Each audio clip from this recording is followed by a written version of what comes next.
নমস্কার, Shubhankar coil YouTube চ্যানেলের পক্ষ থেকে আপনাদের প্রত্যেককে জানাই স্বাগত।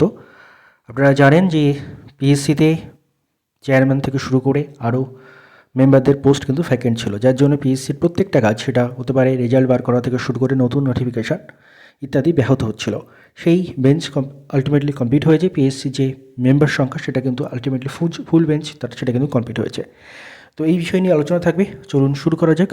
ভিডিও শুরু করার আগে একটা ছোট্ট ঘোষণা আপনাদের জন্য। টেক্সট বুকের নাম আশা করি প্রত্যেকে জানেন, ইন্ডিয়ার টপ কোচিং ইনস্টিটিউট এবং সবচেয়ে বিখ্যাত তারা মক টেস্টের জন্য। তো এই বর্তমানে টেক্সট বুকের একটা কিন্তু বিরাট বড় সেল শুরু হয়েছে আজকে থেকে, পাস কারোর পরীক্ষা সেল, যেটা কিন্তু আজ অর্থাৎ 10ই ফেব্রুয়ারি থেকে শুরু হয়েছে এবং 11ই ফেব্রুয়ারি পর্যন্ত চলবে। এই সময় টেক্সট বুকে যে ইয়ারলি পাস প্রো এবং পাস প্রো ম্যাক্সের ফিচার্স, সেটার ফিজ অত্যন্ত কমে গিয়ে 351 পাস প্রোর ফিজ এবং 439 পাস প্রো ম্যাক্সের ফিজ হয়েছে। এই সবকটা ইউজ করলে এক্সট্রা আরও 12% আপনারা ডিসকাউন্ট পাবেন। যাদের ইন্টারেস্ট রয়েছে, যারা মনে করছেন যে টেক্সট বুকের মাধ্যমে একটা সাবস্ক্রিপশনের মাধ্যমে অনেকগুলো এক্সামের আপনারা কিন্তু প্রিপারেশন নিতে চান বা মক টেস্ট দিতে চান, তো তারা কিন্তু ডেসক্রিপশন চেক আউট করতে পারেন। ডেসক্রিপশনের লিঙ্ক প্রোভাইড করা হয়ে থাকবে। এরপর আমরা ফিরবো আমাদের ভিডিওর মূল আলোচনা টপিকে। এই টুইটটা আশা করি আপনারা জানেন, 4 তারিখে আমি আপনাদের দেখিয়েছিলাম, 4/2/2026 তারিখে, যে এটা মহামান্য রাজ্যপালের টুইট। রাজ্যপাল টুইট করেছিলেন যে তিনি পিএসসির চেয়ারম্যান সহ আরও 3 জন মেম্বারকে কিন্তু নিয়োগ করেছেন। আলটিমেটলি এই জিনিসটা 4 তারিখের ছিল। আলটিমেটলি পিএসসিতে সেটা মানে এখান থেকে জাস্ট জয়নিংয়ের অর্ডারটা পাস হলো, বাস যেগুলো এবার আনুষ্ঠানিকভাবে যে জয়নিং সেটা কিন্তু পিএসসিতে হয়ে গেছে। কেন বলছি হয়ে গেছে? 9 তারিখ অর্থাৎ গতকাল কিন্তু পিএসসি তার ওয়েবসাইটে আপডেট করে দিয়েছে এটা। পিএসসিতে যে মেম্বার যে পোস্ট ভ্যাকেন্ট ছিল সেটা কিন্তু ফিল আপ হয়ে গেছে। আপনারা দেখতে পাচ্ছেন শ্রী দেবল রয়, আইএফএস রিটায়ার্ড অনারেবল চেয়ারম্যান, তার সঙ্গে সঙ্গে সুবীর সিদ্ধার্থ গাফার, ইনি ছিলেন অলরেডি। তারপরে আর 3 জন, Shri Debashis Bandyopadhyay, WC executive retired, ইনি অনারেবল মেম্বার হিসেবে নিয়োগ হয়েছেন। শ্রী দিগন্ত বাগচি অনারেবল মেম্বার এবং শ্রীমতী বর্ণালী মুখার্জি, ইনি অনারেবল মেম্বার হিসেবে নিয়োগ হয়েছেন। তারপরে যা থাকে সেক্রেটারি, কন্ট্রোলার অফ এক্সাম, তাদের নাম রয়েছে। তো কথা হচ্ছে এবার পিএসসি বেঞ্চ কিন্তু আলটিমেটলি ফুল হয়ে গেল। অর্থাৎ পিএসসিতে যেই বেঞ্চ কমপ্লিটলি দরকার ছিল, অর্থাৎ একটা এক্সাম রিক্রুটমেন্ট বডিতে যতগুলো পোস্ট ভ্যাকান্ট ছিল সবগুলোই কিন্তু ফিল আপ হয়ে গেল। পিএসসি তার ফুল স্ট্রেংথে বর্তমানে রয়েছে। অর্থাৎ তাদের আর এই অজুহাত দেওয়ার জায়গা নেই যে আমাদের মেম্বার নেই, আমরা ইন্টারভিউ নিতে পারছি না, তার জন্য আমাদের মেম্বার নেই, তার জন্য আমরা রেজাল্ট বার করতে পারছি না, আমাদের মেম্বার নেই, তার জন্য আমরা নতুন নোটিফিকেশান বার করতে পারছি না। এই অজুহাতগুলো দেওয়ার জায়গা নেই।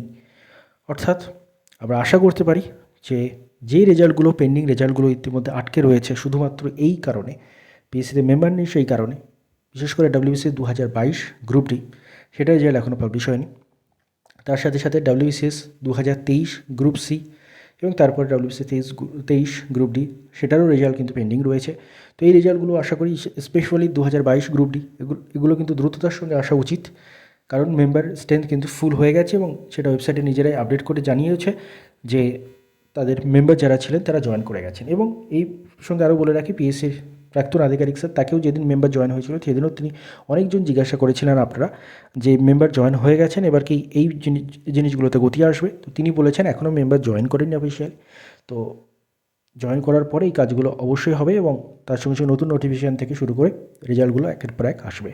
তো তাই যদি হয় এবং তার কথাও যদি সত্যি আমরা ধরে নিই, সত্যি মিথ্যের জায়গা নেই, তার কথা যদি ফলো হয় এখানে আর কি, অর্থাৎ তিনি যেটা জেনে বলেছেন সেটা যদি ফলো হয়, তাহলে কিন্তু আলটিমেটলি ইলেকশনের আগে কয়েকটা নতুন নোটিফিকেশান এবং কয়েকটা পেন্ডিং রেজাল্ট আমরা দেখতে পেতে পারি। আহামরি কিছু হবে কি না জানি না, কারণ মানে পিএসসির স্ট্রেংথ ফুল হয়ে গেছে, পিএসসির বডি ফুল হয়ে গেছে, কিন্তু উপর মহলের নির্দেশ কতটা কী রয়েছে সে সম্পর্কে তো আমরা অবগত নই। তো সেই জন্য কটা নোটিফিকেশান আসবে, কী আসবে জানা নেই। তবে যেটা মনে হয় আইডিও, এমভিআই এগুলো তো রেডি ছিল, এগুলো দ্রুত আসতে পারে।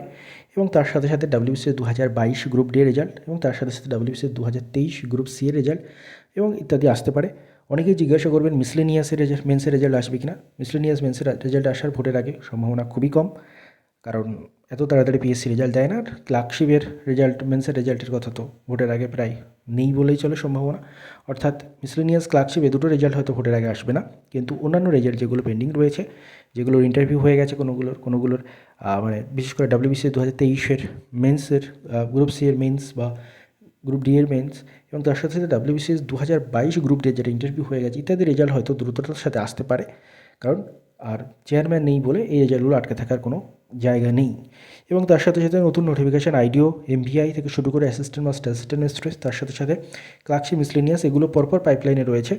কতগুলো আসবে জানা নেই, তবে আসতে পারে। এবং আমাদের পক্ষ থেকে প্রতিবাদ আন্দোলন যা কিছুই যখন হোক, সেটা কত জোরদার হচ্ছে তার উপরে ভিত্তি করেও হয়তো অনেক পজিটিভ ইম্প্যাক্ট আসতে পারে।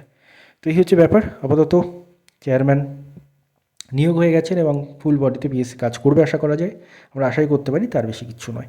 তো ধন্যবাদ আপনাদের সবাইকে ভিডিওটি মন দিয়ে দেখার জন্য।